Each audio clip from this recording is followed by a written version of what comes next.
दोस्तों एक कहावत है, an enemy will agree but a friend will argue. यानी कि जो आपका सच्चा मित्र है वो आपको गलत रास्ते पर जाने नहीं देना चाहता है,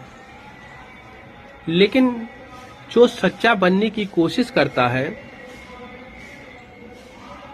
अगर आप कभी गलत बात भी उससे कहते हैं, गलत रास्ते पर जाने का प्लान बनाते हैं, तो आपका विरोध नहीं करता है, आपको सहमति दे देता है। तो याद रखिए, गलत बातों पर जो भी दोस्त आपका विरोध करता हो, आपसे बहस करता हो, आपसे 100% ये प्रयास करता हो लड़ झगड़ कर कि उस रास्ते पर आप न जाएं, आप ईमानदारी और सच्चाई के रास्ते पर जाएं, उसकी हमेशा कदर करनी चाहिए। दोस्तों आपने देखा होगा, डकैतों का भी गैंग होता है, गैंगस्टर जो होते हैं उनका भी गैंग होता है, और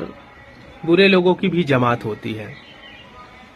तो कहीं न कहीं इससे ये सिद्ध होता है कि एक बुरा व्यक्ति जो है बुराई के रास्ते पर अगर चल रहा है और उसको भी फॉलो करने वाले, उसको भी सहयोग देने वाले, उसके साथ चलने वाले अगर मिल रहे हैं, तो इसका मतलब कि क्या वो सच्चे दोस्त हैं? क्या उस दोस्त का हित वो सोच रहे हैं? दोस्त का मतलब होता है दोषों से हरने वाला। भले ही आपको एक पल बुरा लगेगा कि यार ये मेरे से बहस कर देता है, कभी कभी टोन भी ऊंची और नीची कर देता है, लेकिन उस टोन को ऊंची नीची करने के पीछे जो उसका भाव छुपा होता है, वो अगर आप समझ जाएंगे तो बनस्पत उसके जो मीठी मीठी बातें करते हैं, बहुत अच्छी बातें करते हैं, आपके मुंह पे आपकी बातें करते हैं, आपकी बुराइयों में भी आपका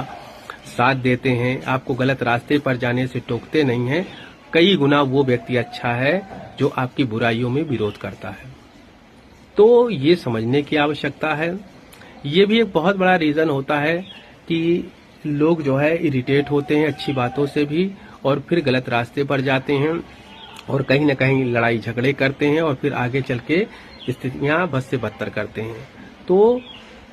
कभी कभी विधि कुछ भी हो सकती है, अगर हम उसके भाव को समझेंगे तो शायद हम इंसाफ कर सकें और शायद हम जो है एक सही डिसीजन ले सकें, मेरा मानना है।